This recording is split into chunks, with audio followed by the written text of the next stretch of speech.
think a lot of students have just gotten another sense of how to belong and how to create relationships outside of what were the traditional avenues. And a lot of my students talk about how they feel safe in the esports program, and that's their family, that's their community. And I think that esports gives kids a future that they might otherwise not have. Man, I wish that had been available when I was in high school.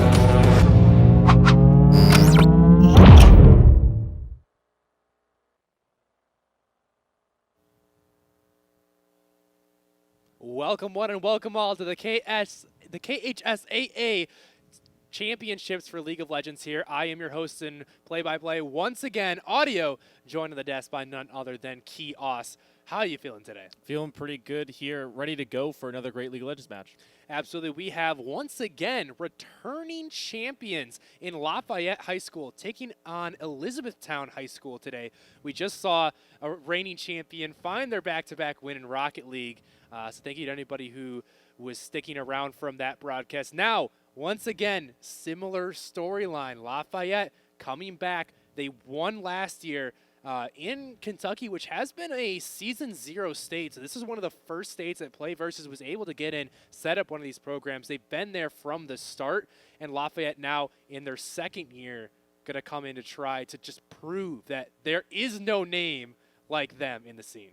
Well, I mean, being a Season 0 state, also being returning champions, like these guys have a lot more experience than most of the players that have played before. You know, those guys, it's kind of new to them. So having that experience coming in with like the idea of like, we've been here before, we're comfortable in that, you know, you don't have to take that game one to sort of get adjusted to the environment, you know. So that's going to be really valuable going into this one, I think, being able to look back and say, all right, we have experience being here, at least some of the members do, and say, hey, we can sort of help everyone else out, feel comfortable, and it'll be a bit easier to play. It's going to be an incredible series to watch. That experience coming in against Elizabethtown, who will be trying to prove that, you know, there is another name in that running. They don't want to play for second place. They want to find the win. It is going to be a best-of-3 format here. You can take a look at the bracket, and these are how the teams got here. The Panthers against General A. The Panthers taking down both the Wolves Blue and HCHS LOL Blue, as the General A went through the Admirals, and the BCHS LOL Gold. A quick note from the KHSAA, the National High School Federation and the Kentucky High School Athletic Association do require officials to enforce sportsmanship rules. This means that high school athletics emphasize positive values. The participants and coaches have worked really hard to create a sense of teamwork, respect, and responsibility and perspective. We remind you that good behavior is expected and that misconduct will not be tolerated. Let this competition reflect mutual respect among all participants, officials, and fans. And having that respect for your opponent, great as well in the competitive sense, because you don't get a little too cocky, you don't get overconfident. You got to respect your opponents in every way. Make sure you know they're here to play. I mean, there's a reason these guys are in the finals. Just because they're defending champs doesn't mean you can just roll over them. Absolutely not. And there's this stigma floating around in the esports community that, especially being a very young industry, when you have players who have spent a majority of their time playing the games isolated. You have these team games, but you can still have that anonymous feeling when you're behind a screen. There has been some toxic behavior in the community as a whole, and organizations like the KHSAA and PlayVS, they're really working to combat that. I mean, this is turning into much more than just a hobby. You go out to your room after school and play some games. This is a real sport now. These teams are competing for real prizes. I mean, there's real opportunities on the line, so we want to make sure that all of our players, coaches, and staff are keeping the utmost respect and when they're going against their competitors, because, I mean, we want to try to erase that stigma. Yeah, and one of the things that happens with video games a lot is when you play online is that you don't really get that team environment. But when you play in an organized manner like this in a high school environment, you all get to really get with your teammates, learn more about them, and sort of figure out how to work as a team. And that's a valuable skill that you just don't get from playing online. Well, let's take a look at those teams. We have some player profiles ready. First, taking a look at our reigning champions, Lafayette High School. You can see Oscar, Sean, Mitchell, Richard, and Zeno told us their favorite role in the game, their favorite champion, and their favorite movie. Yeah, and Singed, we saw Singed a couple days ago. I love Singed. And he turned out really well, so be excited to see another Singed being played here. I think that's some really cool champions these guys have picked up, and saw powerful Graves and stuff. So if we get to see these guys on their favorite champions, that'd be really cool, because some of these guys have some interesting picks up their sleeves. Interesting to see that Richard playing the ADC position, favorite champion Aatrox. Normally, you see the champion lining up with the role of the Singed in the mid lane, and the Jhin and the support is a little bit interesting. Perhaps we'll see some flex picks coming out from these teams. I'd be excited to watch an Aatrox go bot lane. That'd be pretty interesting. I think you could maybe make it work with an all-in bot lane for sure if you've got an engaged support like Leona. I don't see why it couldn't work, especially against some of the AD carries who really aren't very mobile, can't get away from you. And their opponents, Elizabethtown High School, looking to take their first championship. It's going to be Gavin, Adam, Carson, Nicholas, and Jet. You can see as well their role, position, favorite champion, and favorite movie. Yeah, and we also apparently 2 people like the Matrix here. So, I mean, that's not apparently the Matrix is still in pop culture here. Everyone's still happy with that. So maybe some dodging of some skill shots going to come in here for us. That'd be pretty awesome here. We also get a Katarina player on support, kind of counterintuitive here, but clearly a flexible player who can move around. I wish we could see these compositions come through. Like their favorite champs are actually the champions they have to play in game 1. I'd be down with an Aurelia, Lee Sin, Victor, Kaisa, Katarina support. That would be an interesting lane. The Katarina's a little bit, off meta, but the rest of it is pretty in line with what would actually be played. We actually certainly could see this. Besides the Katarina, I think you're right. We could totally see a lineup like this for sure. And I'm not sure if Katarina's support is griefing or not, but perhaps we'll get that too. I don't know. Only if it doesn't work. Only if it doesn't work, it's griefing. If it works, it's genius. Exactly. It's if you win, you're a genius. If you lose, you're not so good. So we'll see maybe if we get the Katarina pulled out. Also, both of these teams are live on stage at University of Kentucky. Big thank you to them, and hello from the broadcast desk as they are going to get to watch this live. Such a great opportunity for these teams to be able to come to a common place. We talked about how, even transitioning from playing on your own, even in a competitive teamwork game, to moving to that really team-oriented style, but then taking it a step further and having your team be on stage with the opposing team and really just getting that competitive atmosphere where you're no longer just sitting in the computer lab or in your bedroom. You are on stage. There are fans. There's loud noises. There are lights everywhere. I mean, it just really adds another level of authenticity. Yeah. So I'm super excited for this match. I think it's going to be a great one, and it's such a great opportunity for them out there, and so happy to be able to cast this match because this is going to be amazing, and obviously don't mess up because your friends are watching. It's going to be a great one. Let's talk a little bit about the game itself, though, and what we expect to see, because there might be a lot of people out there not familiar with League of Legends. It's a very complicated, complex game. It requires a lot of strategy, a little bit of a different pace than what we just saw with Rocket League, which is a bit easier to get into. So at its core, in layman's terms, what is League of Legends? So it's a 5v5 game. So it'll be 5 players on each team. It's a MOBA, multiplayer online battle arena. Basically, it's a big map here where they're going to fight each other called Summoner's Rift. Bunch of things on it as well. Turrets, which deal damage to the enemy team if they walk into it. You also have some neutral objectives, which either team can take, which Baron Nashor, the Rift Herald, and then you also have some of the dragons. We'll get more into that later on. But those neutral objectives can kind of give you buffs, make you better at certain things. And those turrets, you got to knock them down so you can get the enemy nexus to blow that up. Because that's actually how you win, is you get to the enemy base and blow up their nexus. Fighting an enemy team doesn't necessarily mean you can actually end the game. Yeah, we're looking at a base defense game, really taken out from its earliest stages into something completely new. That rift that you talked about, the map that we'll be playing on, is split. It is going to be horizontally symmetrical, so both teams will have almost identical sides of the map. Where that differs is the neutral objectives are slightly different, but they're right across the middle. And at the end of the day, you've got 3 lanes, and these players have to work down those lanes, going through those turrets that you mentioned, and the first ones to destroy the enemy base wins. Of course, it gets much more complicated than that. We're going to do our best to be your guides throughout this game and explain what is going on, so even if you have no prior knowledge, you can keep up on the action. Let's talk about what we'll do before we get into the game, though, because one of the biggest strategical obstacles that these players have to face is what character they're going to pick. There's over 140 different characters in the game. You can only take one of them, so we're going to go through a little thing called pick and ban. Yeah, so bans make sense, right? You're going to ban certain things away, so you make sure the enemy team can't pick those because for whatever reason you don't want to play against them. Maybe you really don't like that Singed, and they said that was their favorite champion. But for whatever the bans are going to be, it's going to be a bit, strategize around the enemy team, but also what you don't want to play against, and then you're going to go ahead and pick your champions. Each person gets one. No one gets two, unfortunately. No double dipping here, and you get one. Yumi? Not even no. Well, Yumi's a special case, but you get one champion to take into the game here, and then you can. Put that wherever you really want to, but most champions have sort of a role they play, which you saw earlier on with the top jungle, middle, 80 carrying support, and they'll play here and they'll go against each other as a 5v5 here. So there'll be a couple different rounds. The first round, 3 bans, 3 picks, and then we do another 2 bans, 2 picks. Basically pretty simple. That's the draft before. So got to make sure you take away the good stuff and get the good stuff yourself as well. And it almost acts as like a little bit of a mini game because the interesting thing about that pick and ban phase is not only can you not pick multiple of the same champion, that's not allowed, but there can only be one of each champion in the game. So with the back and forth picking style that it has, blue side getting first pick and then red immediately responding with 2, blue coming back with 2 of their own, and this kind of tug of war, you have to really prioritize, well, what champions do we want to get early? Because there's a chance that if our mid laner wants to play Singed, but he's the last pick in the rotation, what if it gets picked away?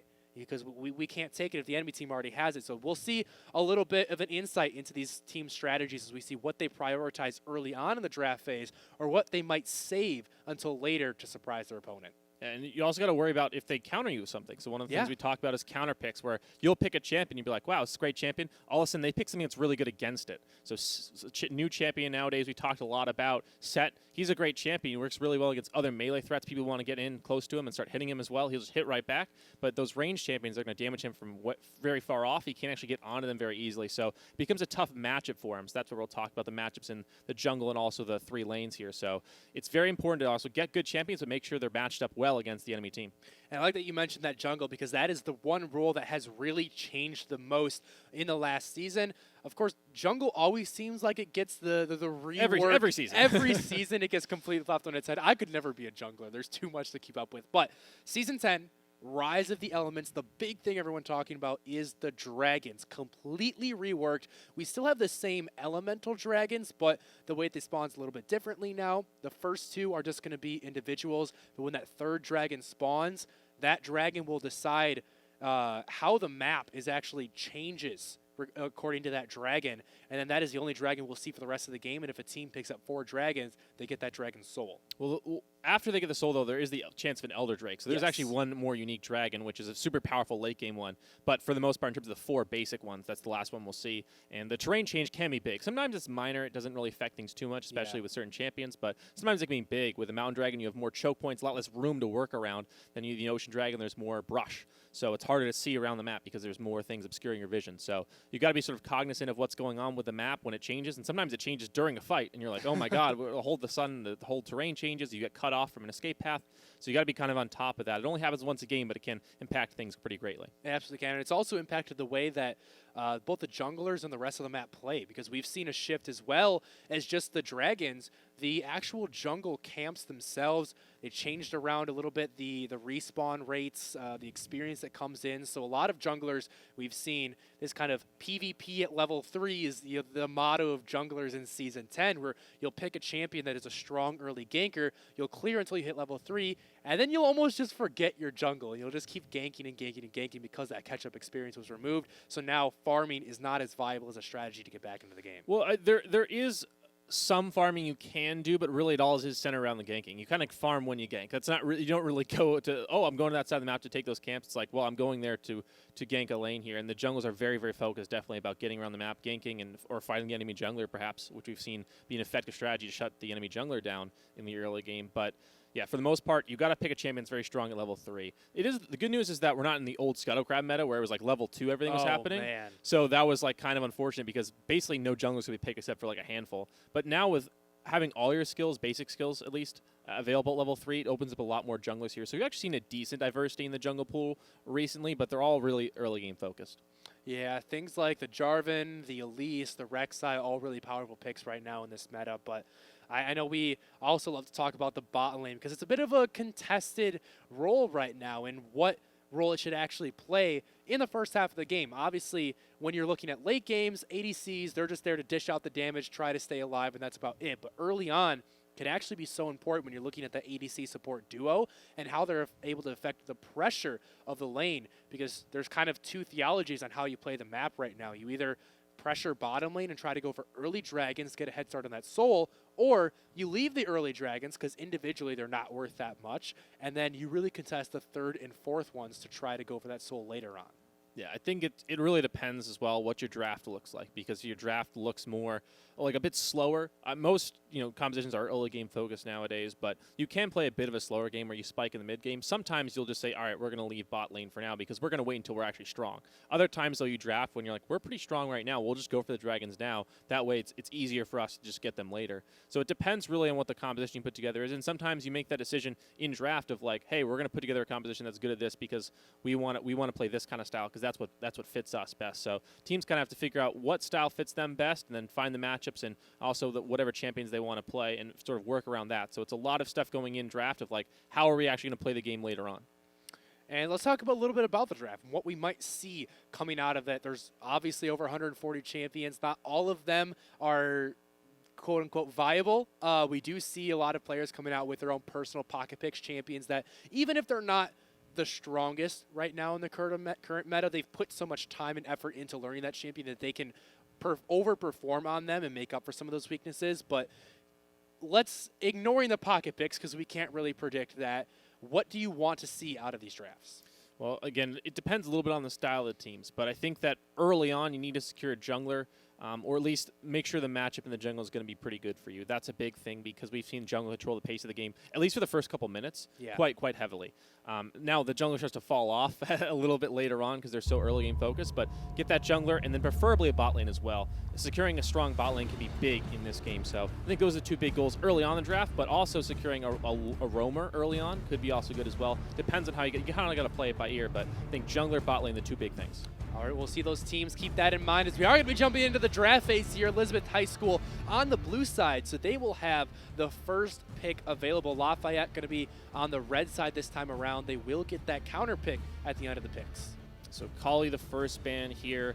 Kali has sort of risen and fallen in popularity, but she suffered so many nerfs in the past that she isn't quite as strong as she used to be here. But if you want to play a similar champion, Diana has been open a lot, I've noticed recently.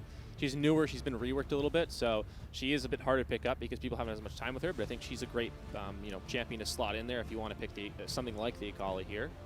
Yeah, one of those assassins that has a lot of teamfight ability, and I really like the changes that came in because she kind of becomes a champion at level 3, where before you were always looking for that level 6 to get your mobility. Before that, it felt so limiting to actually pick her up, but now I like the swap, the E and the R, allowing her to have the mobility earlier, and then a big, powerful teamfight ultimate. Bans coming through, though, the Akali, the Caitlyn, and the Kennen, probably going to be majority pocket picks being taken away there. Lafayette banning away the Rakan, the Rumble, and the Set.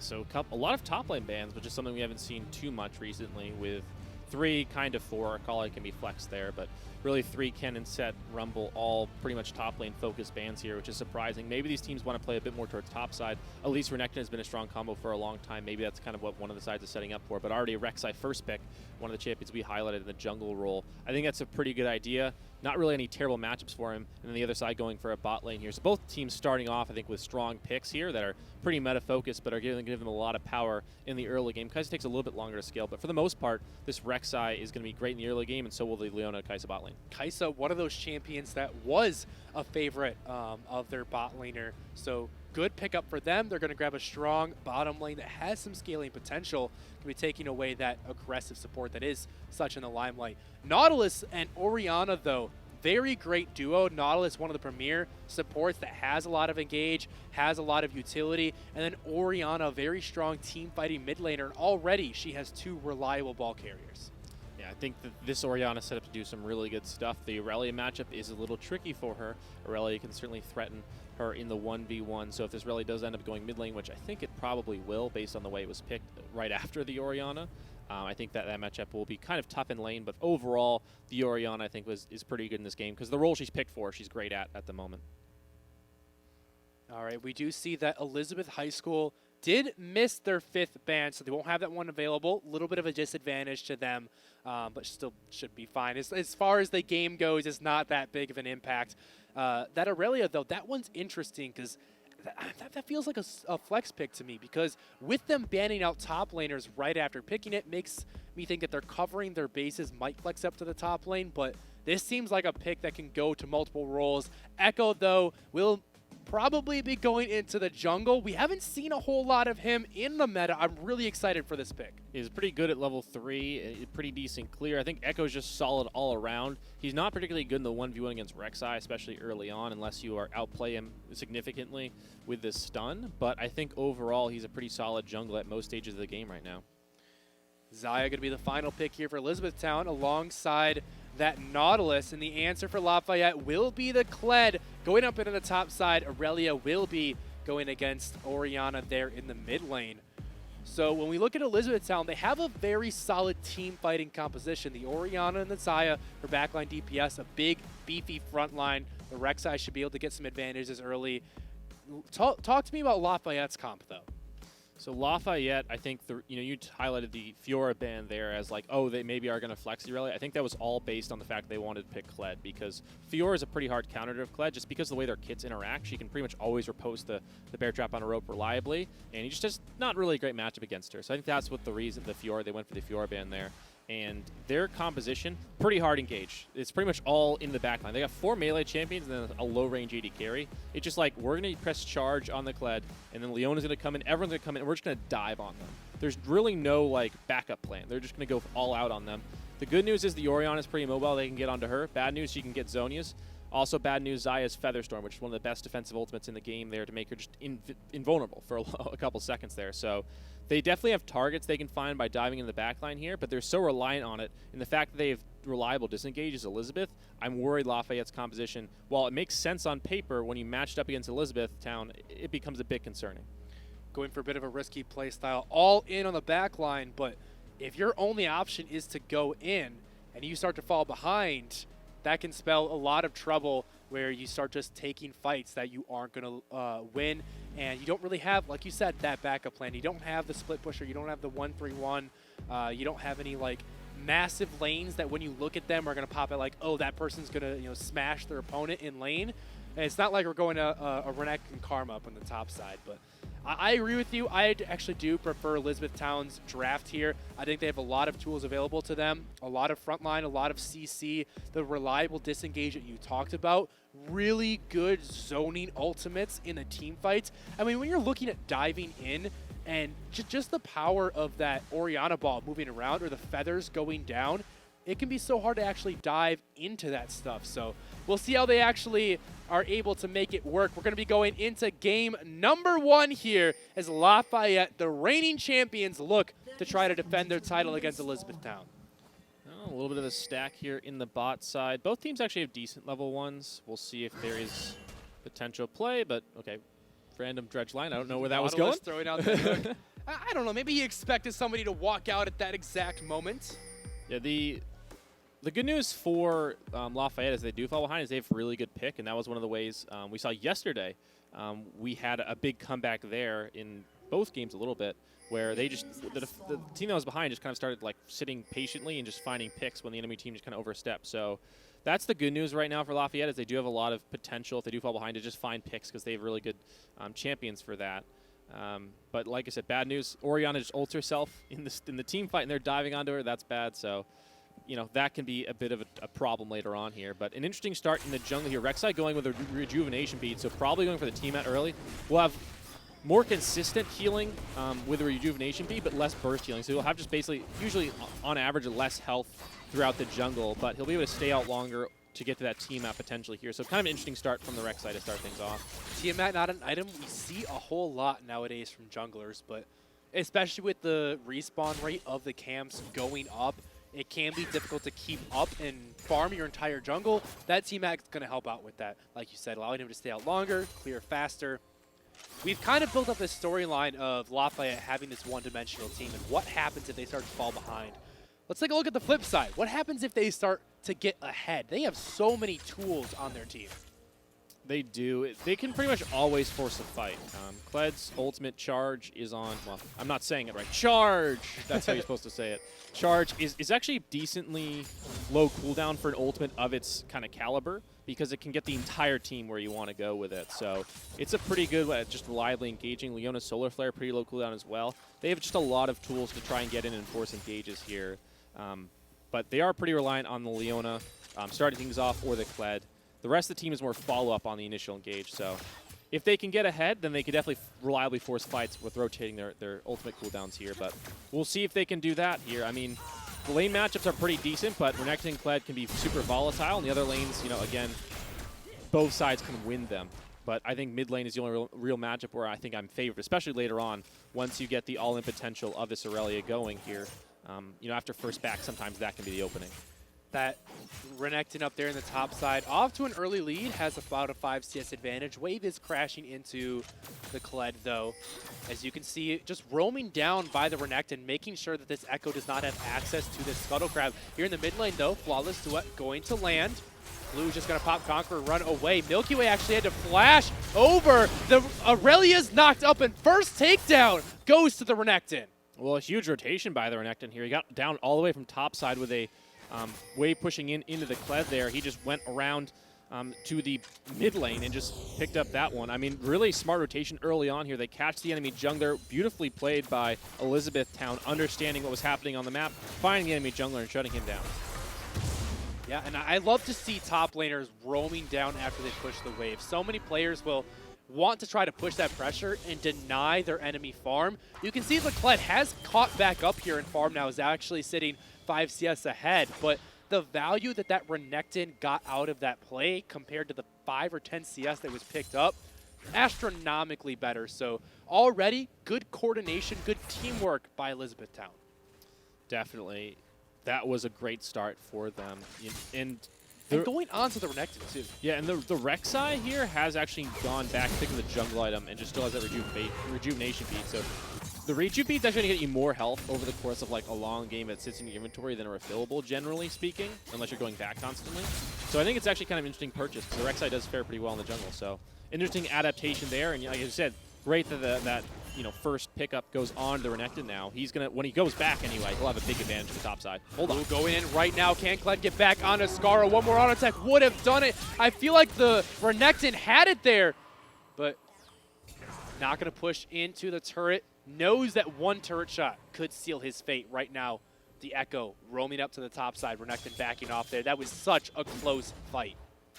Yeah, very, very close. Like you said, one more auto before you got the remount. But because your attack speed's so low at this stage in the game, it's so hard to get that damage Flawless off. Duet going into the parallel convergence. No way out means the Orianna will go down. Evening up the score is Lafayette's jungle. Well, great setup gank there. I mean, that was just perfectly placed on that parallel convergence. And didn't even get the flash off. No barrier either. Like, there was just no way. Yeah, the only way he could have gotten away is maybe he flashed downward, but then he put himself further from the turret, and then he'd be cut off by the two people behind him. So there really wasn't a great option, to be honest. Yeah, and that parallel convergence, because it was fired from the brush, he actually didn't even see the outline of it, of where it would fall, until almost the last second. So I think by the time he saw the parallel convergence coming in, it was already too late. There was never a chance for him to fight back. Yeah, those are the tough ones where you have so much mobility against you, and as a mobile champion like the Orianna, you just kind of get jumped on, and before you even really realize what's going on, it's just all over. So that's kind of the unfortunate thing when you play a champion like her, but it's not the end of the world. Her goal is to just kind of stay as close as she can to the Aurelia here, and then be useful later on in the team fights, really, with how powerful her Shockwave can be, and obviously just being the supportive elements for her team and getting that Zai, keeping that Zai protected, and just setting up some big plays with her ultimate here. So as long as she doesn't fall too many times, it'll be okay as we get a gank topside. The Rek'Sai over the wall, taking the blast cone so that she will still have the tunnel to go in. Kled almost going to be dismounted, waiting for the dismount to go for the knockup. One more auto again would have done it, but neither player's having the flash available to chase down for the takedown. They will just leave Renekton here alone to grab some plates. The Kled actually was able to buffer the knockup slightly because he used a shotgun just before he got knocked up. So he actually was going back as he was getting knocked up, one of the interesting interactions with those two kits. So he actually saved himself there by getting that shotgun shot off, which knocked him back. So very, very close play there. but once again, the Kled lives with 1 health, which is a big difference. If you had gotten 2 more takedowns on the Renekton in this game, this lane would already be over, but yeah, we would be thankfully looking at this as Elizabethtown have full control of the map with a 3-0 Renekton. But great plays, just knowing his limits down to the last tick of health for the Kled. Right now, though, 7 minutes in, we still have a pretty even game state. The Mountain Dragon is on the table. Now, these individual first dragons do not mean a whole lot if these teams were to pick them up. They have some units or champions that would benefit them, looking at the Leona and the Nautilus. But even when you're looking at late game, the amount of armor magic resist you're getting is like anywhere from like 20 to 30. Like, it's not massive as an individual dragon. It should be pretty free for Elizabethtown High School to go for that, though, as the top laner trade once again, because they have TP advantage now on the top side. So it's physically impossible for Lafayette to have more people there than them, unless the Kled roams down ahead of time to get the charge down. So in all likelihood, there's basically no way Lafayette can contest unless something weird happens or the setup to the fight is bad. So should be a free dragon if they want it. Great hook onto the Kaisa there, going in. Leona trying to disrupt the Xayah, meaning she cannot dish any damage back out. And even though it was Elizabethtown that picked that fight, Lafayette went out massively in the health trade. A good job of them cutting back here. They still have a lot of potions, actually biscuits, on the Nautilus here, so the health trade isn't really that big of a deal. And they're wanting to go back, I think, soon, maybe anyway. So the trade isn't the most massive thing in the world, but they did a great job playing it defensively. Because once you get hooked by that Nautilus, usually you're losing that trade, but that time they're able to turn it around, so good job there. And looks like Rek'Sai coming down for the Dragon now, although there is a ward on it. So both sides know what's going on. Lafayette doing a good job of warding up that Dragon. Up there on the top side, saw Echo paying the Renekton a visit. Another great dredge line onto Leona this time. There comes the ultimate, trying to lock her in. Exhaust going down, but onto the support. And with Xayah out of mana, means they cannot continue the fight. They do force out the flash. Getting rid of the flash is definitely worth the ultimate and exhaust. Oh, here goes Rek'Sai though, over the wall. A great dredge line once again. Solar Flare gonna buy some space, and one more auto attack has been the story of this game as the Leona walks away in the top side. A dive going down, beautifully executed by the Renekton, able to find that takedown and get out clean in the bottom half of the map. Another dive coming through, a flash away from the Aurelia, double takedown. One will be traded back as the ADC of Lafayette is going to fall, and here comes the Renekton to try to find the takedown. He's able to follow her with the ultimate and shut down.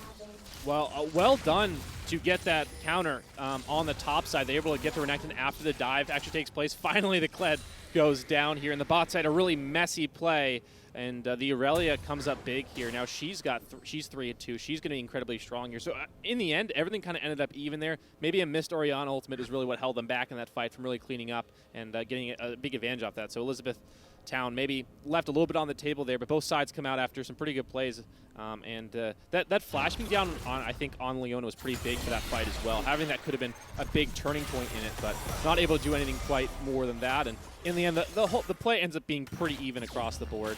Lafayette do pick up that Rift Herald. Looks like they will probably try to trade this for the Mountain Dragon. We'll see what they're able to do with that objective, because that can start to swing the narrative of whether or not that fight was actually worth it. Yeah, it depends. It definitely depends on that Rift Herald. That's whenever you get trade Rift Herald for anything, it always depends on what you do with the Rift Herald, because it has such high potential, but it also can be basically nothing. So you really got to be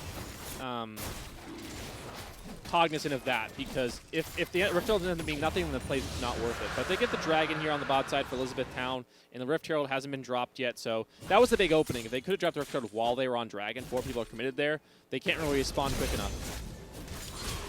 Either Renekton going in for a little bit of a trade. Where would you like to see that Rift Herald dropped? Hang on. Might see a gank out down there on the bot side. Xayah already down to half health. Zenith Blade is going to land. There comes the Solar Flare. Couple more auto attacks will do it. Stunned up. Milky Way flashes in for the takedown, but here comes Renekton, the big raid boss in the team, ripping through E-Town's health bars. Lafayette is just falling left and right. Triple takedown for the Renekton. Well, that's the problem when you make a play, when you have TP disadvantage there. Renekton gets there, the Kled not even anywhere near it. His ultimate can't go the entire map. He doesn't have the TP. There's no way he can join. They get outnumbered, and the Renekton's so strong right now that he just cleans up the fight. And that Rift Herald play, which they're trying to start, they were trying to go bot lane, find a gank on the bot side, and then drop the Rift Herald while there was an opening. Couldn't find that. In fact, the play turns around on them because of the TP disadvantage. They didn't keep that in the back of their minds now, and they lose a lot of platings in the bot side, plus all those members. Great follow this duet, but under the turret, taking a lot of damage. There comes the ultimate from the Aurelia and the Rek'Sai. Zaya roaming up to pick up that takedown. And that's big to get one onto the Zai as well. She's done a decent job CSing, but the fights haven't really gone her way. I mean, neither has really had fights that have gone their way here, so that's really nice to get the Zai going here. Getting the Essence Saver completion as early as possible is good, because that means she can stay on the map and wave clear if there is a situation in which you need to keep the enemy team off your turrets. So very important she gets to that first item to make sure you stabilize in the wave clear department alongside the Orianna. We do see, though, with the Zaya coming to the mid lane and picking up those couple waves, now having to reset after that chunk means it's a lot of farm going down over on the way of Lafayette's side. You're going to get some free turret plays. Should have been a rotation by the Orianna bot side, because they had sent Zaya mid. So what you want to do is send the mid laner to the bot side then, so that way you can cover the wave, because they essentially just wasted a wave of CS and XP. The support got a little bit of it, but not really too much of it. So they just wasted a lot of it. And the Orianna, all she was doing was like walking back to mid lane. So she should have gone bot lane, picked up the wave, and then walked mid. And she wouldn't really have missed anything. Maybe a few minions mid wave, but they wouldn't have given up turret damage. So just a slight misstep on the rotations, the macro there for Elizabethtown, but really not that big a deal. It's just one wave of CS. Now, 13.5 minutes into the game, Riftherald is going to be popped here in the mid lane. Jungler hovering just to make sure this charge does go off. Should at least be a couple plates. Will get the charge off before the 14 minutes.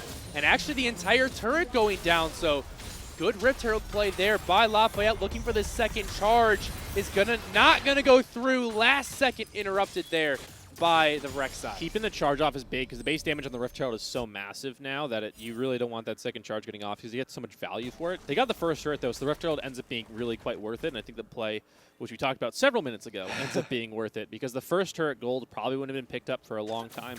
For a long time after this, and they also get it before platings drop, so they got a lot more gold off that, and getting that earlier on can obviously mean more advantages later, now that you potentially have a lead over the enemy team. Now Triforce completed for the Aurelia, which is big, really big. Couple up here on the top side. Rek'Sai asserting his dominance. Already has the Black Cleaver plus the Tiamat completed. Here comes the Echo there to turn the tides. Flash away. Pops the ultimate, and here comes Rek'Sai. The ultimate going to follow the flash, and the Renekton is on a rampage. 6-1-0. Even in the 1v2 is able to hold his own and buy time for his team to collapse, and now getting a turret after the fact. This is just broken the game wide open. One of the things you'll hear junglers talk about is you never want to gank a losing lane. The reason you don't want to do that is because if you are playing a champion like Renekton and you gank a losing lane, then they'll just beat two of you. And that becomes worse, because you're wasting your time, you're giving over the goal to yourself, and you're forcing the top laner to go in. You just don't want to gank a losing lane like that. They have potential to go gank bot lane or mid lane, so they try and force the play top side, and they pay dearly for it. And now that Renekton that was just really far ahead is even further ahead, and you lost a turret there, and the jungler roamed up, got some gold for himself as well. There's just not really a good way to gank that losing lane like that. Just wanted help and ended up making worse. Now the Aurelia might be in trouble. Kaisa caught out by a great ultimate. Chain CC and nowhere to go. Not even time to flash. Zenith Blade going to land onto the Nautilus. Teleport being channeled. You see the Aurelia flashing in. They're able to find one. There goes a great Zaya ultimate. The Feathers buying so much space, but the Aurelia is relentless. Finally going to be taken down, and with the carry still alive, this one is looking dire for Lafayette. They are running as fast as they can, but that Renekton is unstoppable. I mean, that's what happens when you play in this composition. We talked about it from Elizabethtown. They are so good at counter-engaging, basically, like taking and engaging, countering it with good defensive play of their own. They have two of the best champions for that, Orianna and Shockwave on top of herself. Then you also have Zaya, who if you jump on her, she's going to pull back the feathers and root you and do a ton of damage. And they chased through a choke point as well, which Lafayette did not want to do. They also lost their DK before the fight started because she ended up walking too close and then got jumped on by the Nautilus. Everything just kind of went wrong in that fight for Lafayette, and a big win for Elizabethtown here, making their lead not massive in the gold department, but now they have two dragons. The gold is starting to become significantly in their favor, and they're 13-6 overall in that score line as well. Turrets even, but I think they're in a really good spot at the moment here, especially if they go back and buy. They're going to be in a big advantage over Lafayette. The good news for Lafayette, they have a super strong Aurelia who almost was able to shut down the enemy carry's last fight, but they really need the rest of the team to start picking up the pace here, get some items under their belts, and start contributing these fights, because if they can't, the Aurelia can't just win a 5v1. Only about 1,000 gold lead for Elizabethtown, but that almost seems deceptive because so much of the gold is pumped into this Renekton, where if he is in the fight, it becomes almost impossible for Lafayette to pull out a win. But if that Renekton is ever missing, if they're able to find a 4v4 or a 5v4, it could swing largely because all of a sudden that Renekton missing means the gold might actually be in favor of Lafayette. Well, the reason the gold is only 1,000 down too is because you look at the mid lane matchup. Hold on. Renekton trying to run away. The ball going to come in to try to buy a shield. Kled is on the chase. Flawless Duet does not find its mark, and Elizabethtown are able to get out safely. The rest of Lafayette going to be turning onto that Rift Trail. Here comes the Renekton, though, into the back line. The teleport play. So much damage coming through as Zaya is going to pop the ultimate offensively, try to buy some more takedowns. And now Nautilus, the Dredge Line, will connect. A quick 3-for-0 in favor of Elizabethtown.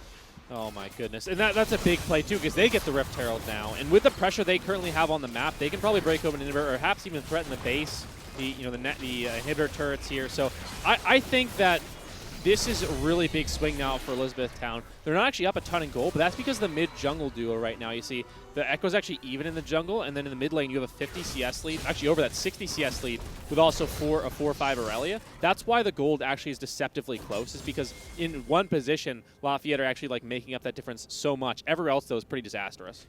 And we're starting to get into that realm of where we asked before, what happens if Lafayette's behind? Because their entire composition is essentially one giant go button. They can only go forward, they can only dive in. They don't have a lot of tools to play defensively. And when you're behind and those offensive tools are just putting you further behind, you got to question, like, what can they actually do? They need to play like we talked about earlier, the pick style, which worked so well last night, where you need to just find someone who's alone. You can't fight them in a 5v5 scenario here. If you outnumber, if you're like a 5v3 or 4v3 or something, situation where you outnumber, you can probably take that fight, but they really need to find a fight which is not even, which is not fair, and have the odds stacked in their favor to start things off, because they will not win an even fight against this Elizabethtown team. Their composition just fares really well against Lafayette's, and Lafayette is just so far behind that even if things were even in terms of the draft, I don't know if they would win. So I think they just need to find an unfair fight, find a pick in the side lane. That's the only way you can do it, because they can't just turtle. That's not really an option for them. They don't have a team that will just get better as the game goes on. At best, they stay the same, because the Kai'Sa right now is behind the Zaya, and Zaya scales arguably close to Kai'Sa, I would say. Kai'Sa has like more theoretical damage because of Zaya's kit. She's going to put out just as much. Renekton diving in, trying to find the dismount onto Kled. Kled just trying to run circles, but one more auto tech would dismount him. Not going to dive the turret, even with the GA. Definitely don't want to waste that yet. No. When you buy a GA this early, you think, oh, it's going to get value because I'll get several different revives, but you're also throwing away a lot of power of that next item, which, you could have a unique passive that could be powering you. So you really need a GA for an important fight. You can't waste it on just a side lane play. You got to be very careful when you go down next. So in some ways, oh yeah, you have a safety net of the GA, but also you want to sometimes even play like counterintuitively safer, because you don't want to waste that passive, which is so powerful for that perfect fight where, oh, Renekton goes down because we used all our stuff on him. Oh, he's back. Oh no. Like, we got to deal with him a second time. That's kind of the thing that makes GA a killer in these fights, especially in the early game when people don't have as many spell rotations, as much damage early on, because they just haven't got that 6th item where the theoretical damage just goes crazy high. Elizabethtown now grouping up in this mid lane. You can see the Aurelia up on the top side, going to grab that very low turret, but Rift Herald being popped. They want to try to take down this last remaining mid lane turret, popping the Rift Herald right as the dragon is spawning, just buying that pressure. Shelly does get her charge off, and now Elizabethtown setting up a trap here in the jungle. They want to use this dragon as bait. It looks like they are going to go for the bait, but now commit on the dragon here. It looks like they want to prioritize the soul, get this as soon as possible. So they're just kind of not wasting the Rift Herald, but they essentially just traded it for the dragon. Instead of making it play bot side, I thought what they might do is rotate through after pushing in mid, go bot side, and then push really hard to the Rift Herald with the inner and threaten that bot lane inhibitor. Because if they get the bot lane inhibitor down, that gives them a lot of potential to take the Baron. Yep, not the highest impact Rift Herald play, but it served its purpose. It's got a distraction, and now Elizabethtown looking to break open this mid lane turret anyway. Sloppy left rotation. Undefended by Lafayette. Sloppy back time there from Lafayette. They didn't have anyone to cover it, and they all backed. Like, they just weren't back on the map quick enough. Didn't have anyone to cover, so they lose the turret anyway. I mean, there's really not a great way to keep that thing up for a long time, but keeping it up for another couple minutes would give you control of your own jungle, which is really what you need right now to make sure the Baron doesn't go down too early. And also give you potential to contest this next dragon, because if you give over the dragon, give over the soul. Cloud's still not the best, as we've talked about in the past, but it is still pretty good. Like, it's still definitely worth getting, and it's pretty good for the team that Elizabethtown has as well. I think they benefit pretty greatly from it. Not as much as some characters do, but I think that they all use it pretty well for the most part. And I do want to stress that even though there is a very large, it's still only 2,000, which is crazy to me. At the game state, it feels like a lot more. In advantage for Elizabethtown. All is not lost for Lafayette. There is a lot of comeback mechanics built into this game. One of them being those Dragon Souls. If Lafayette are to secure the next 4 Dragons and get a 4 Cloud Drake Cloud Soul, 40% CDR, and move speed after their ultimates. If you look at the ultimates down the list, like, there is almost no team that benefits more than them. And also, even after the Cloud Soul's been taken, the Elder Dragon, just picking up one of those can completely turn a fight. So there's still opportunities for them to find their way back.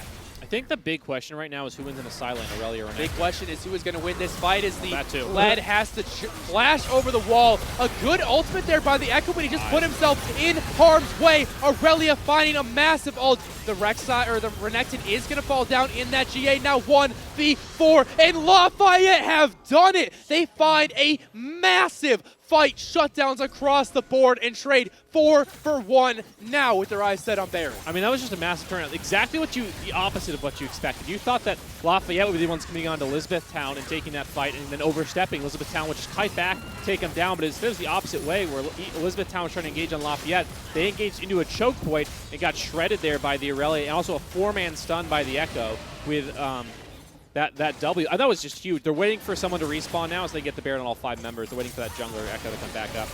But so Milky Way will have the Baron as well. But and so importantly that Orianna fell in that fight without getting to use anything. Flash, barrier, shockwave, all still available, was just CC'd with that 4-man parallel convergence and never had a chance to really impact the fight at all. So essentially, even though all 5 members were there, it was basically a 5v4 in Lafayette's favor. Yeah, the convergence was huge. Then you also, the Aurelia damage was massive. But the big thing to me was that the anime e-girl, the Kaisa, had Rage Blade and the Mirror Mana transform. So he had like the 2-item spike you dream of as a Kaisa. And while he's like behind overall, yes, he has the 2 items he really needs and was able to put out a ton of theoretical damage. He actually didn't even get a credit for any of those, but he did put out a lot of damage. I would bet like a couple thousand in that fight, where he was able to stack up that Rage Blade and also just get a ton of autos off, which, you know, for a Kaisa in this position who's struggling so much is so valuable in that fight, because he really did a lot of damage, but certainly without the Kaisa there, they wouldn't be able to get enough done. Well, now this is the swing that we were looking for. Lafayette now in the driver's seat, 3,000 gold ahead. Still, though, have to be careful. There is a lot of powerful enemies on Elizabethtown. We're still looking at that 8-2 Renekton, 5-1 Rek'Sai. That Xayah slowly starting to get stronger too, has her own 2 items of Infinity Edge and Essence Reaver. That is a big spike for her, to be sure. He looks like they're going to steal away that blue buff here. So a nice little pick off as they bully the Rek'Sai out of his jungle. So he's going to get back, he's going to get back. So he's okay here. But the Xayah is really starting to become a threat as well, even more so than the Kaisa, because she's got 2 really expensive items already on board, and she's going to get a lot of farm as these waves push in with the Baron buff. So I think that she's definitely set up to be big in the next fight, but really the big thing for me is that Boudreaux needs to definitely come up big in the next fight with a big shockwave. If he isn't able to get anything off in 2 fights in a row with Flash Barrier up, with Ultimate up, with the shockwave, I don't like, they just can't win this game, because Lafayette are doing a really good job of shutting him down, but he needs to come up huge. Otherwise, you know, the composition, the strength of the composition we talked about just isn't there. Well, 4th Dragon now on the map. 3 of them belong so far to Elizabethtown. If they grab this one, it will be their soul. Get that massive in-game or in-fight utility from the Cloud Soul. Are Level sitting on a advantage in the ward. jungle as well. Yeah, are sitting on a ward currently. Here comes a fight. Follows to it onto the Renekton. There's a big shockwave, and there's the layering of the abilities we want to see. Xayah does get stunned up by the Leona, but it doesn't matter. The fight is over. Only the jungler left alive as Lafayette are in shambles. Well, that was exactly what we were talking about. That's exactly how you wanted to play for Elizabethtown. If they're going to lose the Orianna, maybe. Flash forward to try to stop that Echo from Milky Way has going no in. He's ultimate. trying to make the hero plays. Flashing over to get the shield. Can he find one more auto attack? The Whoa. double takedown! Oh my word! Milky Way is a hero! Xayah's back? Maybe? Looking to maybe turn against that ADC. Trying to jump in out of the Orianna. The speed boost will keep her safe. At the very least, Milky Way has stalled the dragon and denied the soul. Yeah, denying the soul is the big thing there. That was an amazing play by Milky Way, definitely saving the game here. It looks like both the carries will get away here. That's what we were looking for, the shockwave and then the follow-up damage coming through here. It looks like Verdberger might get chased down. Yeah, staying around way too long, is able to find a snare under the turret, but flash forward from the Nautilus, not able to connect on that dredge line. And that is one dragon now for the side of Lafayette. Going all the way back to that fight, we talked about the Orianna needed to come up huge. 4-man shockwave, she did it for sure. And it looked like it was just said and done, open and shut. Elizabethtown were going to win the fight and get the dragon. But Milky Way with that outplay, able to get the triple takedown on the backhand. My word. That was a huge play because, as we said, that denied the soul. That was just so massive because he salvaged a terrible He fight bought a for them. straight-up Zanius. That too. I mean, he's also really, really strong right now after that fight with that gold because he got the shutdown on the Renekton, and I believe the Rek'Sai as well had a shutdown. So they had a ton of gold come in for him. He's incredibly strong right now. His CS lead in the jungle is massive. So this Aurelia and Echo have been kind of the ones carrying Lafayette after the rest of the map has kind of struggled for them. But they've kept them in this game. Between the two of them, they're 6. They both have 6 takedowns. And the team total has 13. So it looks like kind of the mid-jungle duo is kind of pulling the weight now for Lafayette. But 2 members alone can't win a game. The rest of Lafayette needs to come up big. And as we said, the Kaiser did a good job in the fight around the Baron, but that follow-up fight around the Dragon, she really got shut down on that shockwave. Just never really found a way into the fight to get the damage done. So she needs to come up big here. The rest of the team needs to pull their weight if Lafayette are to win this one. 2 members alone cannot carry a game, but they're sure gonna try here in game number 1. This is just the first match of the series. We have so much League of Legends left to play. I am very excited. Right now, the Echo looking for a surprise gank, but Rek'Sai with those tremor senses is able to sniff it out. When you move as anyone against Rek'Sai, when he's burrowed, or she actually, oops, my bad, she. The Rek'Sai sees a little like puddle. When you throw like a rock in a pond, you see little like ripples. That's what the Rek'Sai sees. So whenever you move, they'll see it. But if you don't move and you stand still, the Rek'Sai actually won't see it. So that's why Xayah getting forced out of the ultimate there, flash as well. That's a lot of defensive tools that Elizabethtown just lost because the Aurelia was able to get on top of her. And the Aurelia is starting to build tanky as well. She has enough damage where she can threaten the backline. So now she's starting to go more defensive with her itemization here. You can see she's already picked up some armor to deal with that Xayah who's so strong. And that is a huge burn there from the Aurelia, forcing that Xayah to use that ultimate and flash. That means you no longer have that ability to just kite backwards. Milky Way getting a little bit aggressive, just ults back to secure the Baron.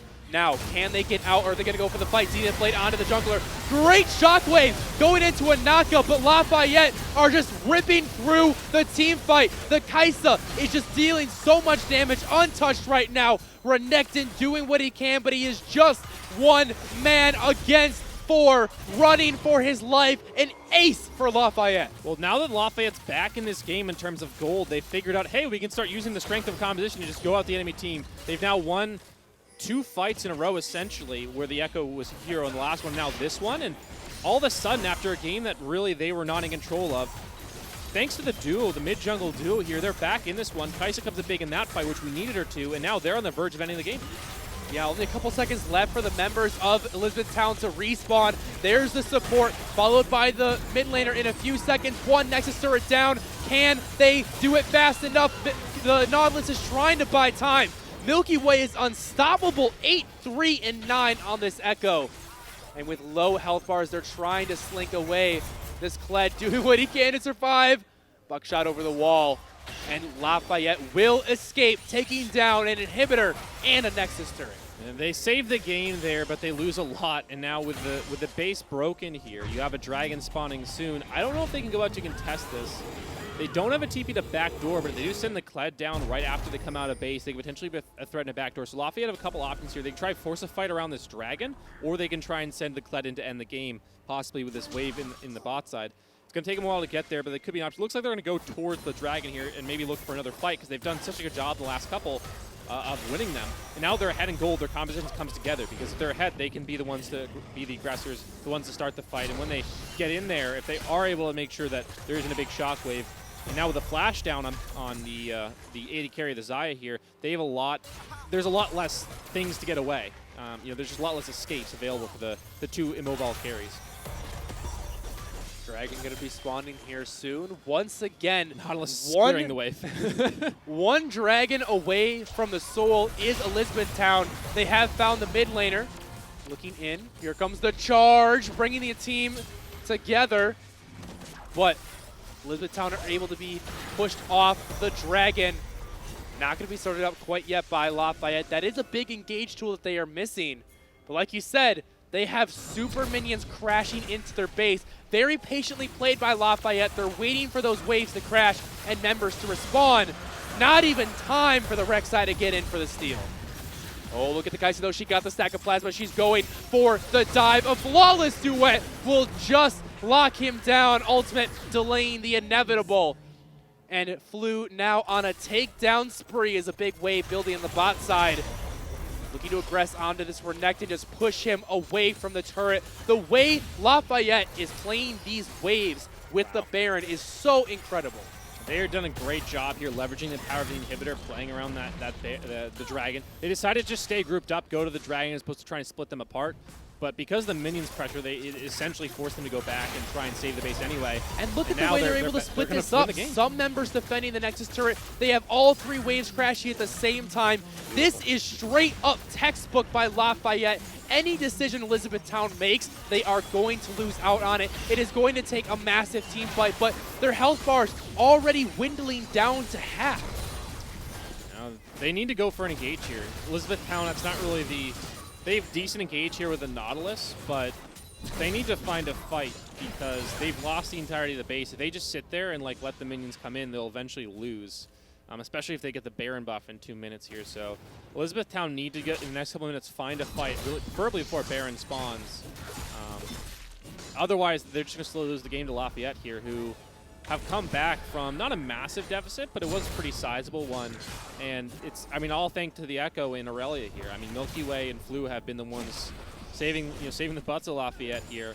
Maybe two players can carry it. Yeah, and well, the thing that happened is that they were doing such a great job, and then the rest of the team of Lafayette showed up in the last couple of fights. That's what really turned things around. And Milky Way has found the support of E-Town. The ultimate's going to find a quick takedown. Now dominating, going in for the double kill. The 1v3 is able to find two. He's looking for more. Charge coming through on top with a Xayah. Uses the ultimate very early. Going to get the ball from the Orianna, keep her alive for a few moments longer. But on a takedown spree is the Kled. And with 3 members down and super minions crashing in from all sides, this is going to be the last fight. Lafayette, they started off weak, they fell, but they were not out. They are going to take game 1 of this series. That was a really impressive game from them. It shows that they have the experience, that they can stay calm despite things going poorly. In the beginning especially, they come back in that one, they play good from behind, and then once they started getting that lead back, that goal difference sort of closed up, and they eventually started getting a lead, they were like, all right, well now we can actually go be the ones to pick the fights because we're in the position to now. Absolutely. That was just incredibly played by Lafayette. The jungler as well. You got to give a huge shout out. That play around the dragon, able to not only keep away the soul, but the 1v3 triple takedown completely turned its game on the head. And so many fights, you just saw him completely outnumbered. Just didn't matter. Just demolishing. Very impressive from Flu, especially in lane. He did a great job, and then you look at the jungle, Milky Way did a great job throughout that entire game, and they were just so consistent. And that was the thing that Lafayette needed, is they needed consistency throughout the game so they could just like make sure they stabilized. And then the rest of the team was like figured things out, they got their items they needed, and then it all came together. But it just took those two to say, we're still in this game, guys, we're going to carry you until you guys are ready. All of a sudden the Kaisa comes online on the third or fourth item. She's like ready to go here, start putting out damage, and actually get that many takedowns at the end. But her actual damage, I would have bet, is pretty decent. Maybe not the highest in the game, but certainly did a good job in the last couple of fights and took down the targets that needed to. The Kled forced the backline to play really, really safe. And never really put out the damage there. So that was really a story of two players putting the team on their back, and all of a sudden the team said, hey, thanks, guys, we can take it from here, and they finished the game. Lafayette now one victory away from sweeping the finals and claiming their back-to-back championships. Elizabethtown, though, they had some good looks. Lafayette's win was not perfect. They're going to be looking to find some more kinks in that armor. Come game 2, we're going to be taking a short break while the players get ready. Don't go anywhere. This is not a series you want to miss. Welcome back to everybody watching, as well as everybody watching live at the University of Kentucky.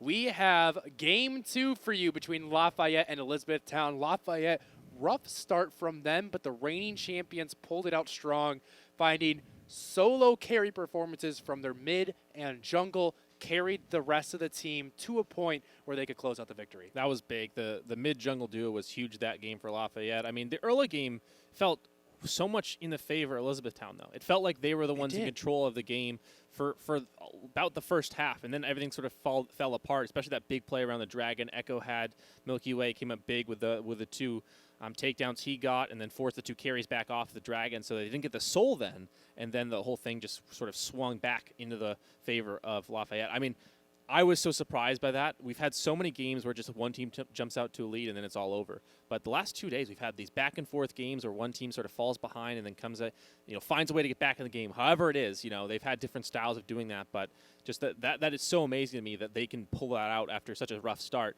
But the mid-jungle duo was just huge for them there. Such a close match there. Now going into game 2, looking at the picks and bans, that it is the opportunity to ban away the Aurelia, ban away the Echo. Do you think those were the problems, or was it really, was it a void of draft and just focused on game issues?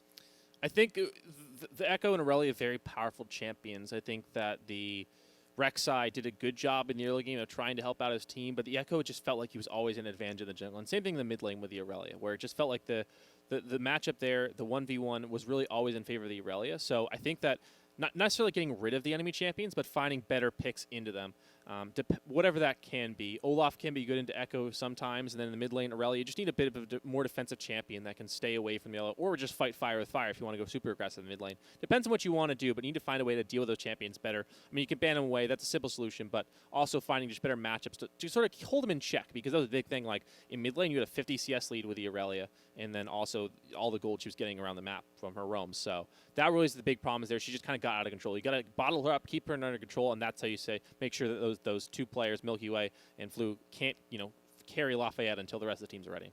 Well, Lafayette now 1 win away from their back-to-back championships.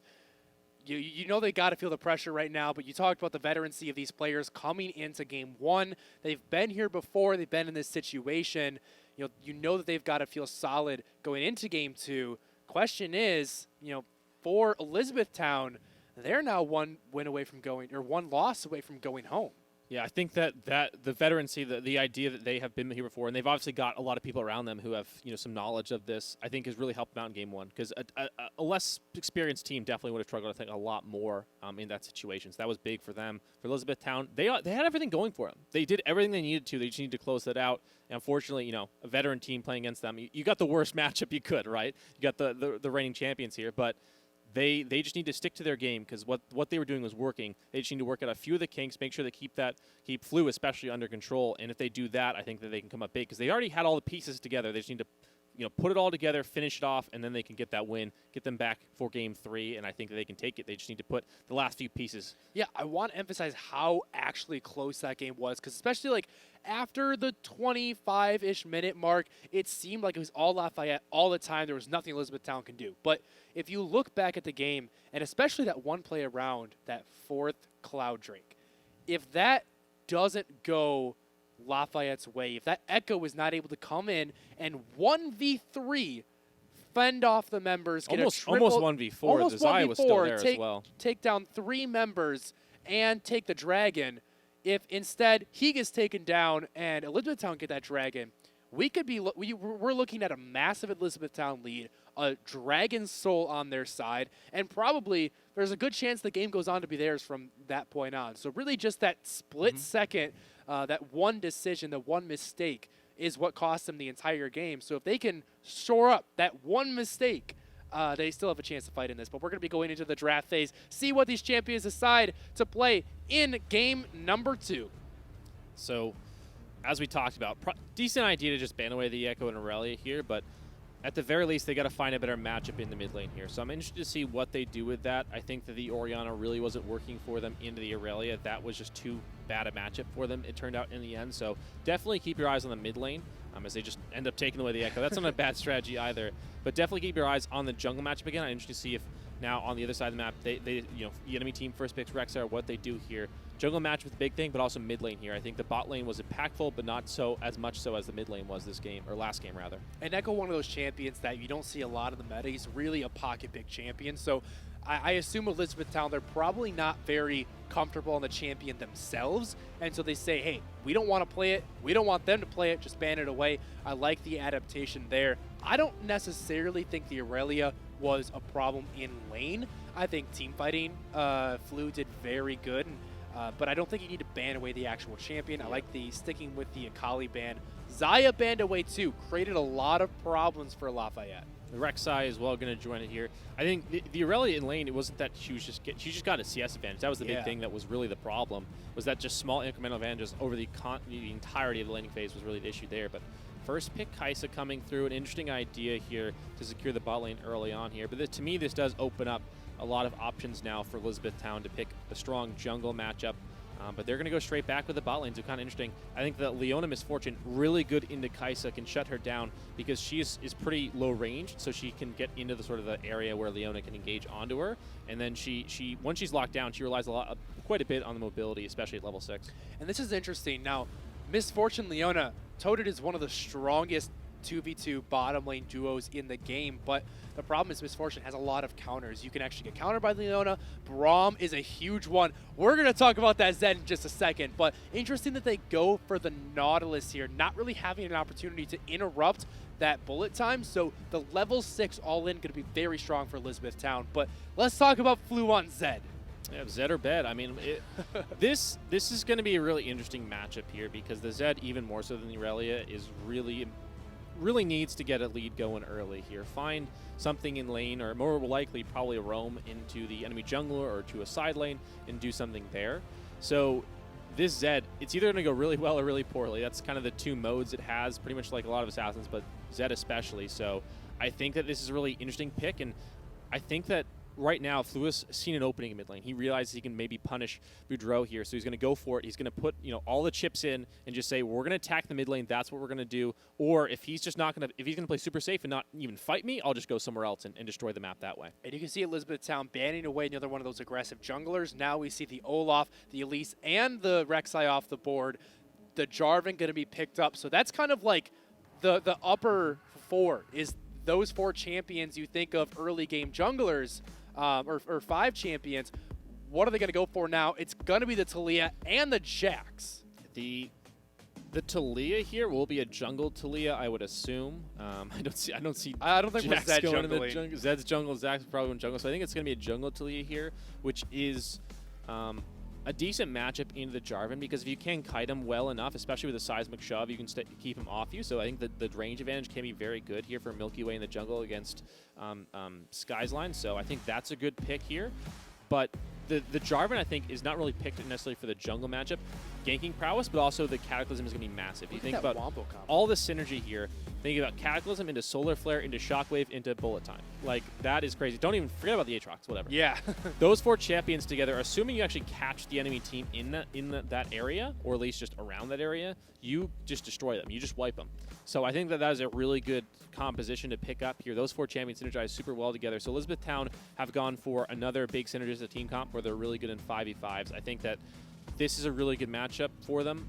The Aatrox-Jax matchup may be concerning. I don't know exactly how that plays out for the most part. I think that level 1 in the first couple levels really Jack's favor, but Aatrox certainly has his openings to maybe win in that matchup. But if the Jax is too far out of control, that opens up another element where Elizabeth maybe aren't able to actually find the 5v5s.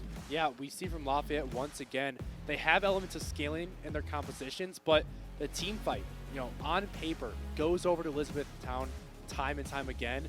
However, does come down to execution. If we could see another scenario where, like last time, you can have all the team fight power you want, but if you get 1v4'd at the Dragon and lose the fight, well, that's always a catch. It flips on your head. So I'm really going to be looking at the execution from the star players, looking at that Zed, looking at that Talia, looking at that Kaisa, to really put the game on their back and try to turn it around from what on paper seems like a compositional disadvantage. They do have some 1-3-1 potential, even maybe a 1-4. But yeah, especially if the Zed's ahead, because what'll end up happening is no one can match him. Like, the Aatrox won't be able to match him, and certainly the Orianna won't. She's not great in a side lane at all. Yeah, so I definitely see Lafayette. They want to stay mobile. They want to be moving around the map, constantly control the vision and find opportunities. That's what it's going to take to close this one out 2-0. Let's join these teams on Summoner's Rift. Yeah, to finish off that point, too, they have another good global ultimate. They have the Weaver's Wall, which can shut people off. Nice pause. The Weaver's Wall can just kind of shut people off here. There aren't a ton of ways to get over it for the 2 carries. The support as well has no way to get over the wall. So Elizabethtown, if they get caught by Weaver's Wall, they're in a really tough spot. So I think that they have a lot of pick tools as well with the Nautilus. And Lafayette definitely, as you said, want to stay mobile on the map, want to find picks. They don't really want to group up into like a small choke point or a 5v5 and try and fight that way. It's all about spreading out the map or spreading out the fight even. If you just, small skirmishes instead of a big 5v5, we're all grouped together in one big group. In a circle, waiting to get shockwaved. Hang on, because we do see both teams 5-stacked. Jarvan has split aside from his team, walking up to look for this brush.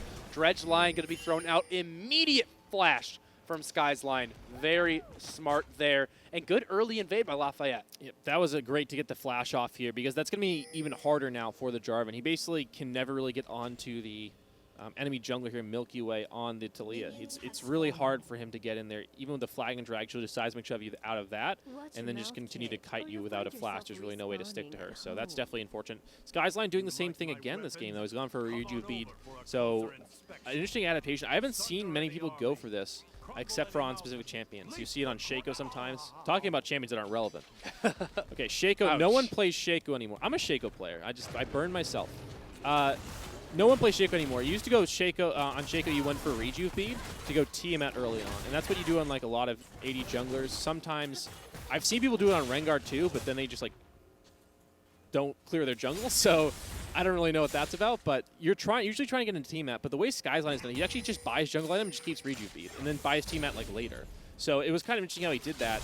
He's going for Tiamat, but he's also just like fine getting jungle item and just fine not having pots, which is kind of interesting because if he gets into a fight, he has no way to heal it off consistently because it's like over time where the pots get you like a lot of health. One of those items that has incredible gold efficiency is you see early level 2 there from the Zed, all in, chunking out the Orianna. But similar to a Fairy Charm where it just gives you incredible stats for the price point. So I think you're right. You lose that burst healing, but the amount of healing that you get over time is just good stats right there. Dredge line hits a minion. That is so unfortunate there for the Nautilus with the level 2 advantage.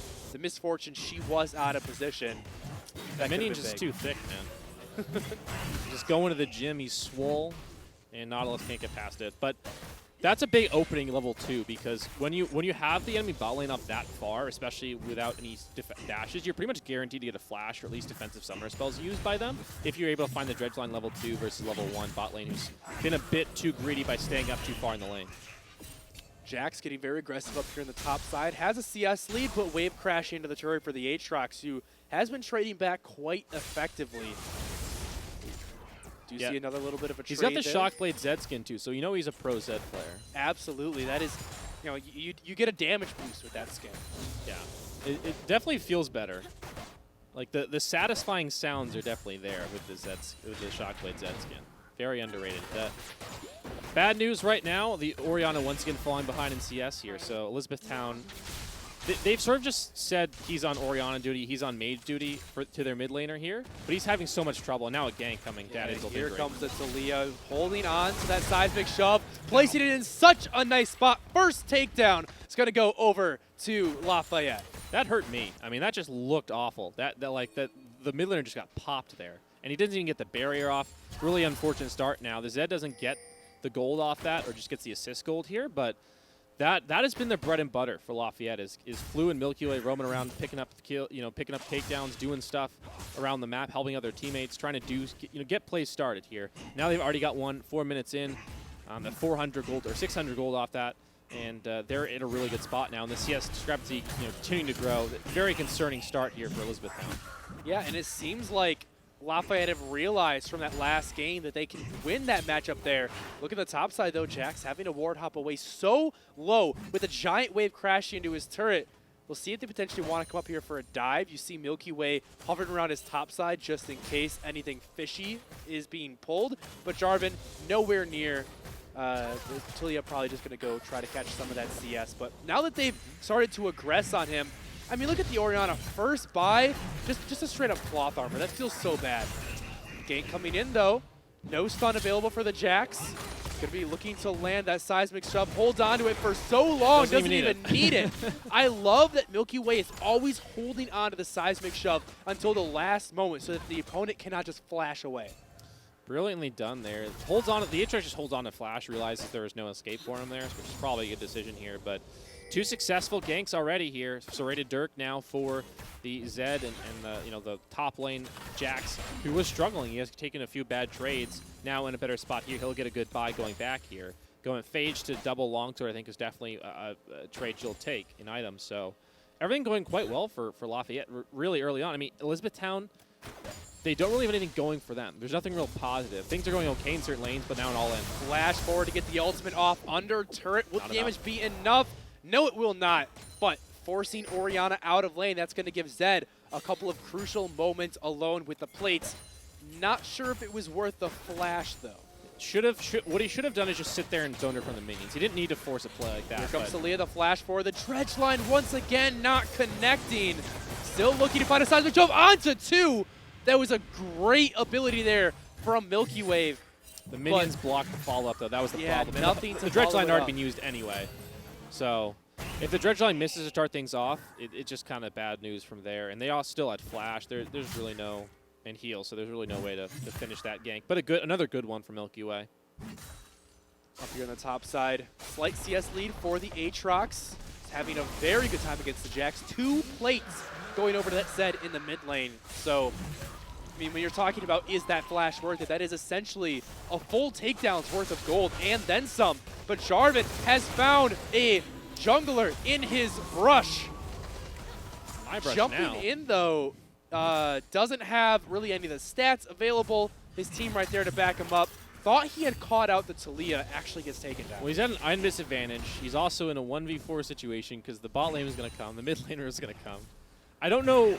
I think he was just trying to find quickly something onto the Talia and then just run away, but I don't think there's any way he gets away, even if he does find the damage, to take out the enemy jungler there.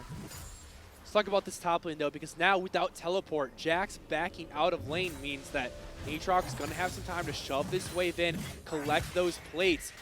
Going to start spiraling that top lane advantage he's built for himself. Well, the thing that's been good for Elizabethtown in this series, Games 1 and now in Games 2 as well, despite the rest of the map going not so great, they have been great in the side lanes there. Obviously, the Aatrox fell to a gank, but he's got a lead despite that gank. The bot lane, they've got a lead despite their ganks. And, they haven't been able to find any 2v2 or 1v1 plays in the side lanes, but they have consistently gotten leads in the side lanes. The mid and jungle have struggled because they're up against such stiff competition. Elizabethtown, they're just kind of outmatched there, but the Silence have been done such a good job that maybe they can continue to play off those.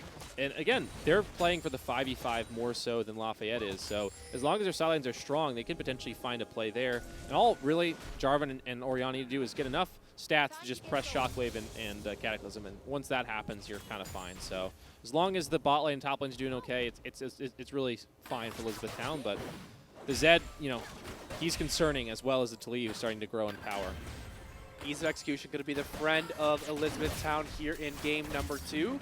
You see their jungler for Lafayette just sitting in this brush waiting. I think he might have been spotted by the minion walking up. I'm not sure, though. I don't think It's so. always because tricky with the alcoves. if he had been spotted, I don't think Leona would have Zenith Blade forward, and Yeah. they wouldn't be walking forward this far. Now he's going to get spotted. Walking up, Seismic Shove going to land onto the Misfortune.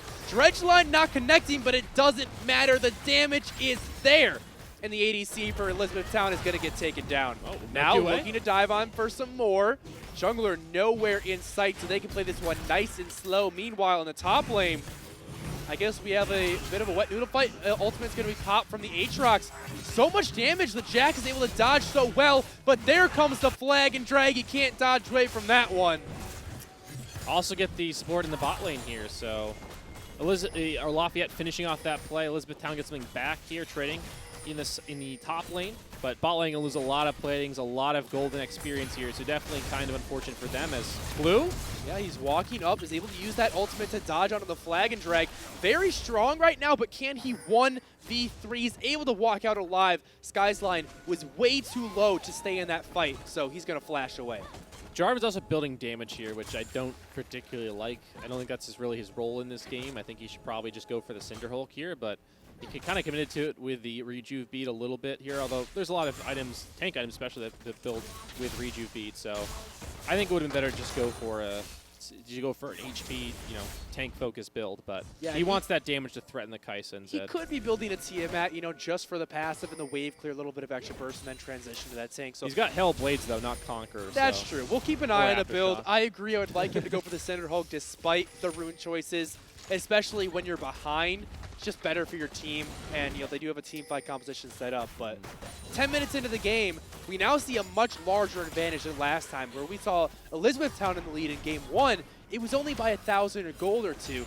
Now Lafayette in the driver's seat, 4,000 gold advantage. I mean, all their gold stack onto their jungler right now, though. He's got 4 of their 5 takedowns right now. The mid laner has a decent amount of gold, 40 CS lead, and he's got already the Dust Blade, which is interesting. There's a couple plates as well. Oh, we're going to have a fight around the Rift Herald Jarvan here. flag dragging in, but has no way to get out. Tries to turn and burn onto the Rift Herald, but Milky Way now unstoppable, even as the Dark Seal in inventory, stacking that one up.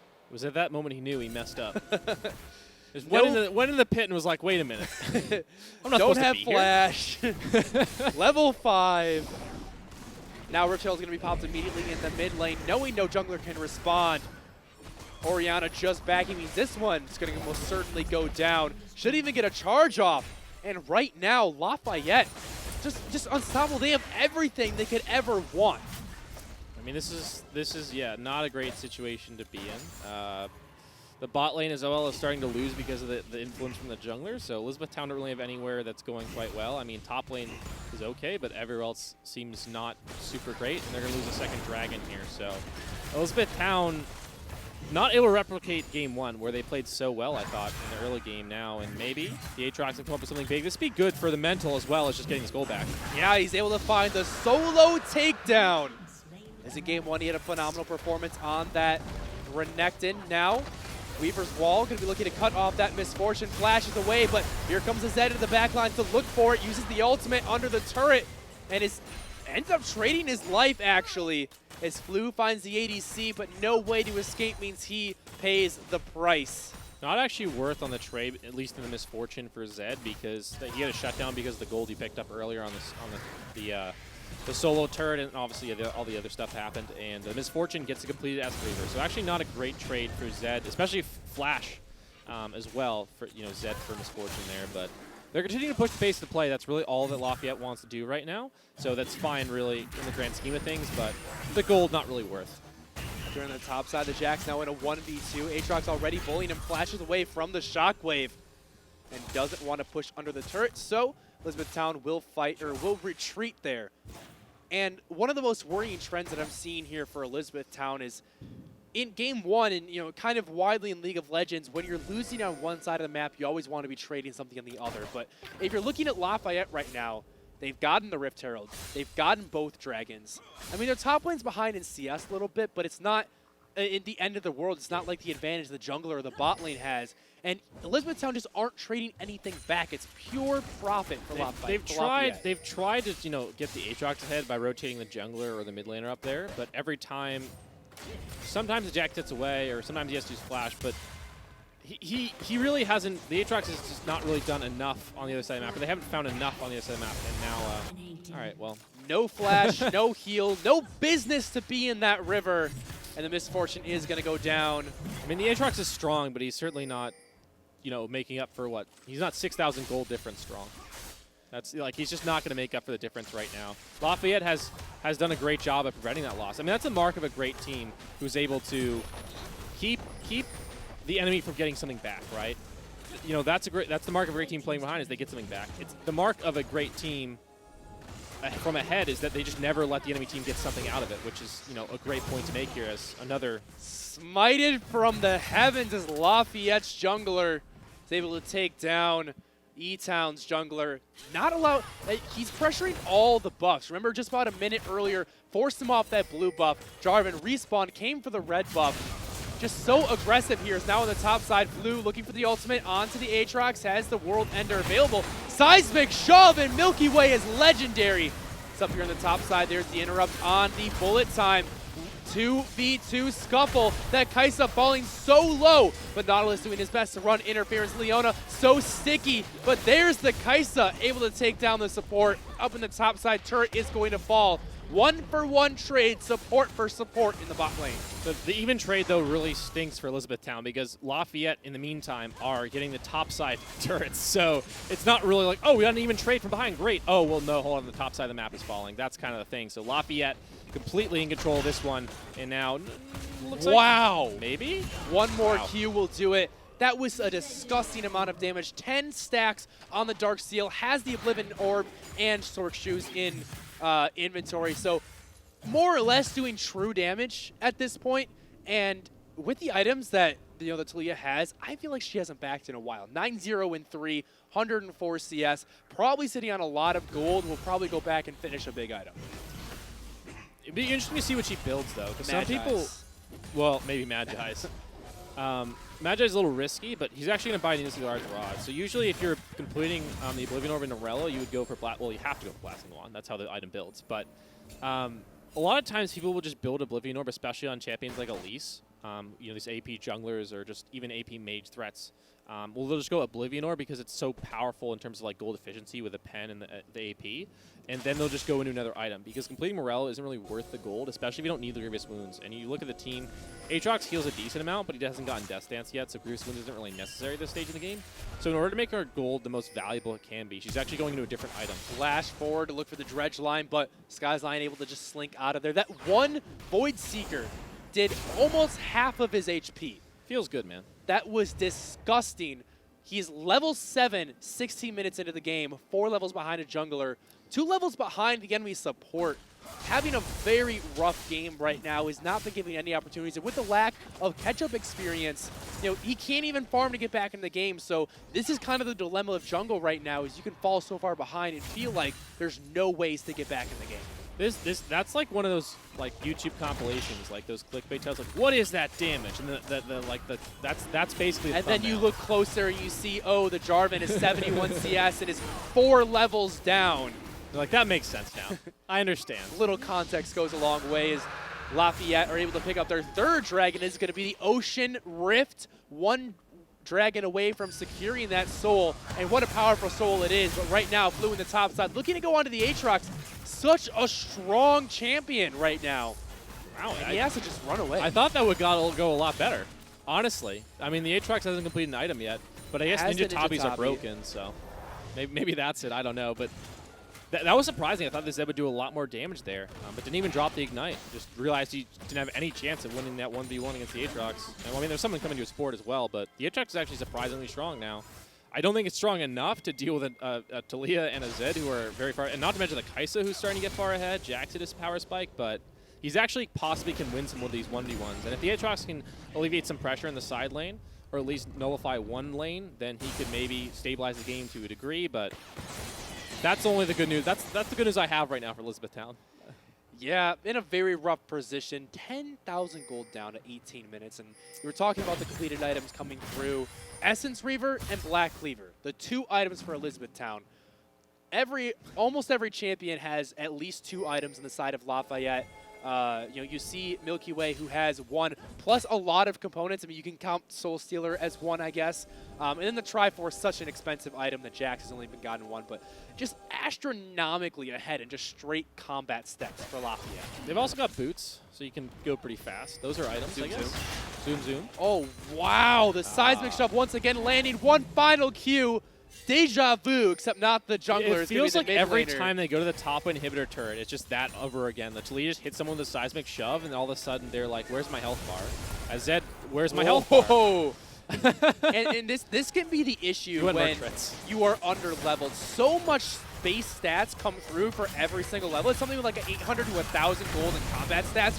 Hang on though, Aatrox trying to find a 1v4. Trying to pull a Milky Way, but it's not going to happen this time. Seismic Shove going to find the second takedown. And pushing into the base, looking to break it. Bree, 20 minutes, have to chew through this inhibitor turret first. Wave is going to... Well, actually, no, they're going to get it. Wow, I thought the wave would dissipate before they could, but now, whoops. Jarvan putting down the Cataclysm, kidding, flag and drag away just to try to buy time. Shelly on 80 HP, doing work up on the top side, able to find that inhibitor. One down, 2 to go. Looking to end this game quickly, not even 20 minutes into the game. They have like mediocre wave clear as well for Elizabethtown, so... Yeah, you're really just looking at Orianna, who just finished her Luden's Echo and is also massively behind. You could bullet time the wave every once in a while, but again, that, you need Yolka to fight, so not really a great option here. So I think the wave clear subpar. They just have to go all out here. They have to look for a pick before that Lafayette gets set up, because if Lafayette gets set up into whatever setup they want to be here, is it 4-1 or they just group as 5 and just go bot lane, whatever they want to do. Once they get into that setup, it's just like, well, there's nothing we can do now. Because they'll be, if you attack someone, then it'll just be like, all right, we'll just end the game. And if you decide to engage the big group, then you're probably not going to win. So they've got to go in here and just try and find someone, but they're going aggressively onto the Baron here. I think that they need to just go in now. This is a really interesting call, two-manning the Baron with a Talia and a Nautilus. Kind of weird, but Sideline's taking my advice, but maybe he can't do it alone. He needs help. Looking to find that 2v1, but a little bit isolated from his top laner. I like this look, though, that they are just sending a few members to the Baron. They know how strong they are, and they're trying to prep their waves in advance and end this game fast. When I'm looking at teams that have a massive advantage, I really look at, okay, once you get Baron, how quickly can you close the game? Because that's really the mark of a truly great team is, yeah, any team can win with a large enough advantage, but how quickly, how cleanly can you end the game? Lafayette, the defending champions, a lot of expectations for this team. We want to see them close it out here quick. And they now have Rabadon's Death Cap on the Talia, so if you thought there was a lot of damage before, wait a second. Some fancy footwork there by the Kaisa, able to dodge on a lot of abilities. Here comes the fight. Cataclysm just going to lock themselves in. You're not locked in here with me, or I'm not locked in here with you. You're locked in here with me. And the clean, almost clean ace as the Kaisa is the sole member falling. 22 minutes, the game time there as Lafayette finishes the series off with a clean 2-0. Well, that was quite different than game one. That was almost, I'm going to say disappointing. After seeing what an incredible back and forth game one was, to see what was a little bit more of a flop, but also a little bit more just Lafayette waking up. You know, they got their coffee, they ate their Wheaties, and they came to play in game two. They said, all right, we almost lost game one. We're not going to mess around anymore. That was a really standout game for Milky Way, that game as well. He just controlled the entire game. I mean, 2 outstanding games from him. Well, yeah, but like Flu did a great job in that game and game one. Fantastic performance. The whole team played really, really well in both games. But this time, Milky Way was just like, I don't even need any help. I'm just going to do this whole thing myself. Like, the entire game, at least the beginning of the game, was just him. And then the rest of the team, like game one, kind of was like, oh, okay, now we're playing. And now all of a sudden they were in. But Milky Way pedaled the metal the entire time, just like you kind of need to be in the jungle in this meta, where it was just like, all right, go mid lane, go top lane, now bot lane. It was just all over the map all the time. And then Jarvan never got anything going, really. He had like one successful gank, I think, with the Aatrox that kind of helped out, but really nothing else because he was just shut down the entire time. If he wanted to go somewhere, Talia was already there, and his laners were already gone. Yeah, it's such a rough scenario for that Jarvan falling. He was 5, almost 6 levels down there at the end of the game. And at that point, your smite does significantly less damage, so you're can't really look for a big barren steal. You have lanes that are almost all losing. I mean, the Aatrox was ahead, but Jax is safe enough that it's hard to actually attack him. So really unfortunate situation for the Jarvan, but really great performance by Lafayette, making it all the way through the bracket. You can see them sitting in that sole champion's chair there. The Lafayette General A. I mean, that was a brilliant performance of them. They clearly deserve this. They showed how powerful they are. I mean, Elizabethtown, it felt like they had so much potential. After seeing them in Game 1, it felt like they're a team that just need a little bit more time to put everything together, put all the pieces together, and they will be a dominant force as well. But reigning supreme once again, that was an amazing performance. Game 1 was back and forth, but they made sure you knew they were champions in Game 2. Yeah, and what an incredible feat to win the championships back to back. Really just shows the pedigree of your organization, the coaching staff, the support that's behind the actual team to be able to have a team that is not only good off the start, but can continue that success and hopefully continue that success for many years. Yeah, they look like it. The players are amazing, but to develop that talent, take that individual talent, but also turn it into a team-based thing, it definitely takes the coaching staff, everyone around them. So it's not just the players. Obviously, they deserve all the credit because they did an amazing job here, but the people supporting them as well did such a great job of helping them figure out how to organize themselves as a team, how to play as a team, be a great teammate, be a great sportsman. And, those guys looked great out there. Really proud of them. Well, thank you to everybody to watch the matches tonight, especially if you stuck around for the Rocket League as well. We have had an amazing time here with the KHSAA Esports Championships. I have been your host and play-by-play audio. Joined on my left side is Kios. He has been a phenomenal asset to this broadcast, and it was a pleasure casting the games with you. If you're at home watching and you want to get involved in the PlayVS Esports Championships, head over to their website, playversus.com. That's playvs.com. They have registration open for the spring 2020 season right now, so don't miss your chance. But that's going to wrap it up for here on the broadcast desk. We will be back tomorrow, I believe, with some more Rocket League and some more League of Legends. So make sure to follow the channel to stay notified about that. Good night, everybody. We'll see you tomorrow. I think a lot of students have just gotten another sense of how to belong and how to create relationships outside of what were the traditional avenues. And a lot of my students talk about how they feel safe in the esports program, and that's their family, that's their community. And I think the esports gives kids a future that they might otherwise not have. Man, I wish that had been available when I was in high school.